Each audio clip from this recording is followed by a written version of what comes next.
I want to get one thing straight before I tell this story. I am not a hero. I am not a diplomat or a scientist or a soldier. I fix engines. I patch hulls. I replace fuel lines on cargo haulers that should have been scrapped a decade ago. My name is Cade Morrow. I am 34 years old, and I live on a station called Dust Junction, at the ugly end of civilized space. The kind of place people pass through but never stay. I stayed. Not because I loved it, but because I had nowhere else to go. Dust Junction smells like reactor coolant and old meat. It is a trade hub, if you can call it that. Ships come in from a dozen species across the concord of settled worlds, and most of them are held together with rust and bad decisions. That is where I come in. I run a one-man repair dock in Bay 14. I charge fair rates. Most of my alien clients do not tip. Some do not even say thank you. But the work keeps my hands busy. And busy hands keep my mind quiet. And a quiet mind is the only mercy I have left. I lost my family 6 years ago. A pirate raid on a colony transport. I was not on the ship. I was supposed to be.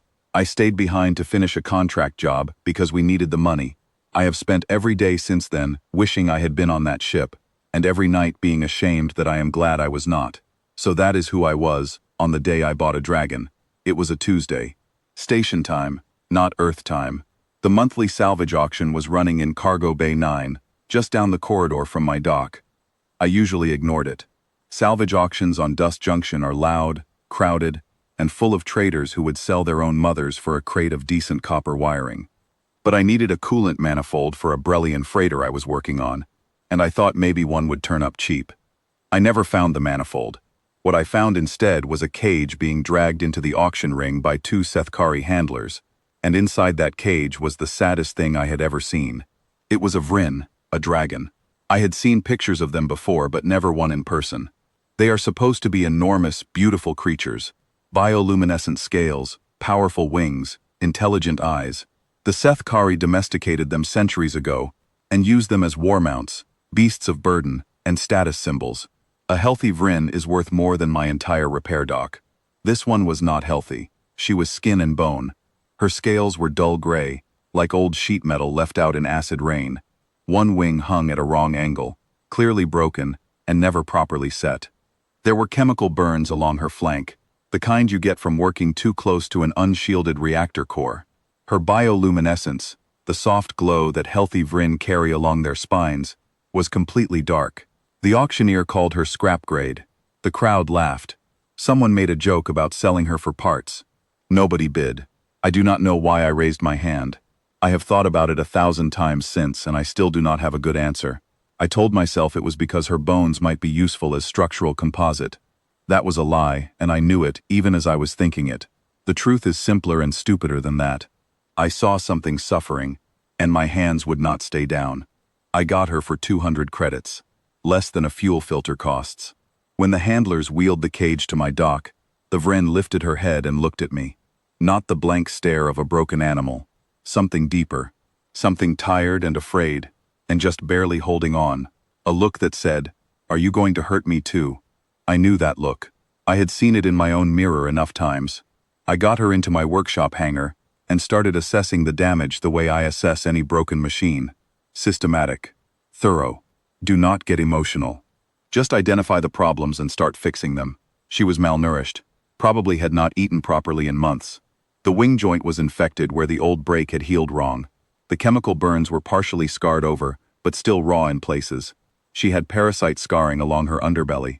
Someone had worked this creature nearly to death, and then thrown her away when she stopped being useful.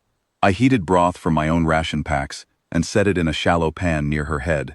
She flinched when I moved close, but she drank. I cleaned her wounds with ship-grade antiseptic, because I did not have anything better. I splinted the broken wing with carbon fiber struts and adhesive tape, mechanic tools, not veterinary ones. She flinched at every touch but did not bite me, did not claw at me, just watched me with one enormous amber eye, as if she was trying to understand what I was doing and why. I fell asleep on the hangar floor that night, too tired to walk to my bunk. When I woke up, her tail was curled loosely around me, not tight, not restraining, just touching. The way you might rest your hand on someone's shoulder without thinking about it. I told myself she was just seeking warmth. I did not move away. The days that followed settled into a rhythm. I fed her. I cleaned her wounds. I rigged a UV lamp from a salvaged solar array to simulate the sunlight of her homeworld. Slowly, so slowly I almost missed it at first, her scales began to change. The dead gray started giving way to deep indigo along her back, and warm copper along her sides.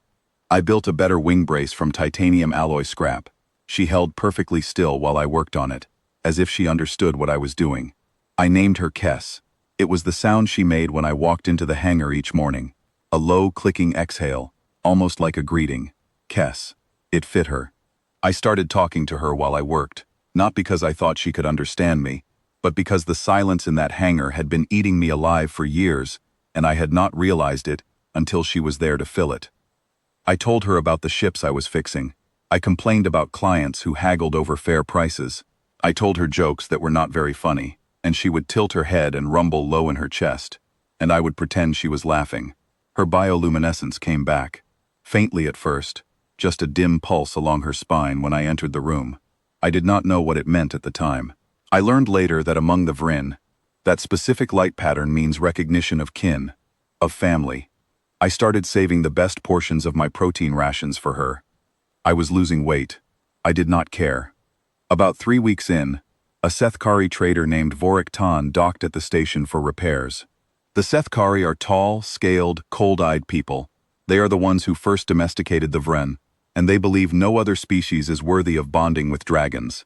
They control their Vren with neural dominance collars that override the animal's will. Vorik walked past my hangar and stopped dead. Kess was lying on the floor beside me while I welded a hull plate. No collar, no chains, no cage. Just a dragon the size of a shuttle, casually nudging my elbow with her snout because she wanted attention. He stared at us for a long time. Then he told me I was a fool. He said Vrin cannot bond with non-Sethkari. He said what I was seeing was a prey response, a broken creature too weak to resist. He offered me 40,000 credits for her, enough to upgrade my entire dock. I said no. He leaned closer and spoke quietly, like he was doing me a favor. He said that when she was strong enough, she would turn on me. That without a collar, it was only a matter of time. I said no again. As Vorik walked away, Kess stood up and placed herself between me and his retreating back. Her spine lights flared bright and hot, a threat display I had never seen her make before. Not aimed at me, aimed at the one who smelled like collars and control. The weeks kept passing. Kess healed. She grew. 12 meters from nose to tail, with a wingspan that barely fit the hangar. She started flying short distances, launching from the station's outer gantry and circling back. She hunted vermin in the ventilation shafts and brought them back to my doorstep like gifts. And then things started happening that I could not explain with mechanics. I dropped a wrench into an engine cavity I could not reach. Kess hooked it out with one foreclaw, gently, precisely, and placed it in my open palm. I stared at her. She blinked at me, like it was the most natural thing in the world. I started feeling things that were not mine. A warm glow in my chest when Kess was content. A sharp cold spike when something frightened her. I realized that the Vrin are empathic. They form emotional bonds that go both directions. The Sethkari use their collars to suppress this, to make the bond one way, a leash instead of a conversation. Without the collar, Kess and I were connected. She felt me. I felt her. One night I had a nightmare. The old one. The fire, the hull breach, the faces I would never see again. I woke up gasping and drenched in sweat, and Kess was already there. She had crossed the entire hangar in the dark.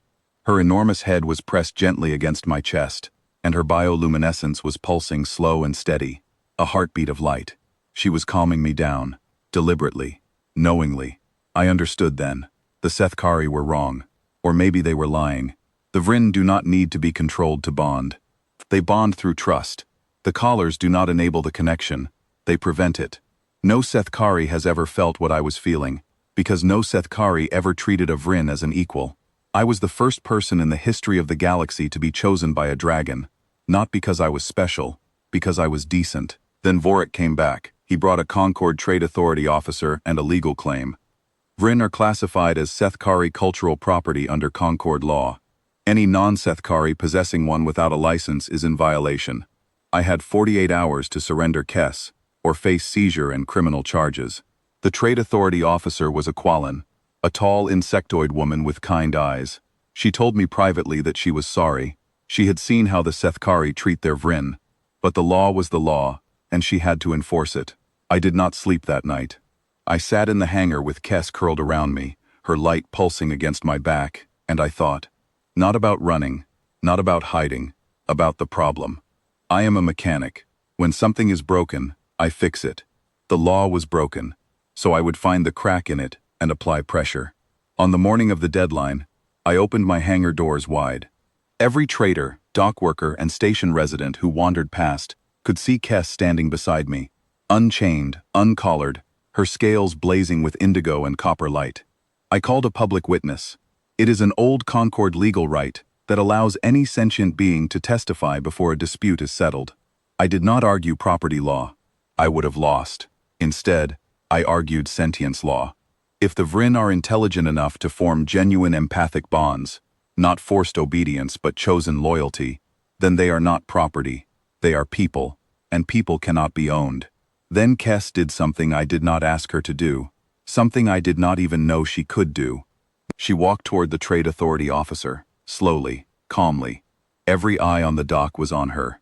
Then she stopped, lowered her massive head, extended her throat, the most vulnerable part of a Vryn's body, and pulsed her light in a slow, deliberate rhythm. The Kinbo. I did not know the name then. I learned it later. In the Sethkari's own ancient records, it is described as the highest expression of familial trust a Vryn can offer.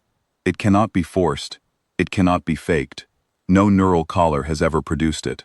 It means one thing, and one thing only. This one is my family. I chose him. She did it in front of everyone. The dock went silent. The Quallen officer stared. The gathered aliens stared. Even Vorik stared, and I could see in his face that he knew exactly what that gesture meant. His mouth opened. Nothing came out. The trade authority officer filed a sentience review petition that afternoon, the first one ever submitted for the Vryn species. The seizure order was suspended. Vorik protested, loudly and bitterly, but he was overruled. The footage of Kess's Kinbo spread across Concord communication networks within hours. Things moved fast after that. A xenobiologist contacted me, asking to study our bond. I agreed. On one condition: Kess would never be restrained. Other species started questioning the Sethkari's ownership claims, and on 3 Sethkari worlds, something strange began happening. Vryn started refusing their collars. Their handlers could not understand why. I could. The Vryn are empathic across distances far greater than anyone realized. Kess had told them. She had told them that another way was possible, that someone out there had offered a hand instead of a chain, and that it had changed everything. People keep asking me why I bought her. Politicians and scientists and reporters from worlds I have never heard of. They all want some grand noble reason. They want me to say I saw injustice and decided to fight it, that I had a plan to change galactic law, that I understood the significance of what I was doing. I did not have a plan. I saw something hurting that did not need to be hurting, and I had 2 hands and some spare parts. That is it. That is the whole story. I think that is the human secret, if we have one. We are not the smartest species in the Concord. We are not the strongest, or the fastest, or the most advanced. But we see something broken, and we cannot walk away. We just start fixing. With whatever we have. Duct tape and broth, and a warm place to sleep. It is not complicated. It is not noble. It is just what we do.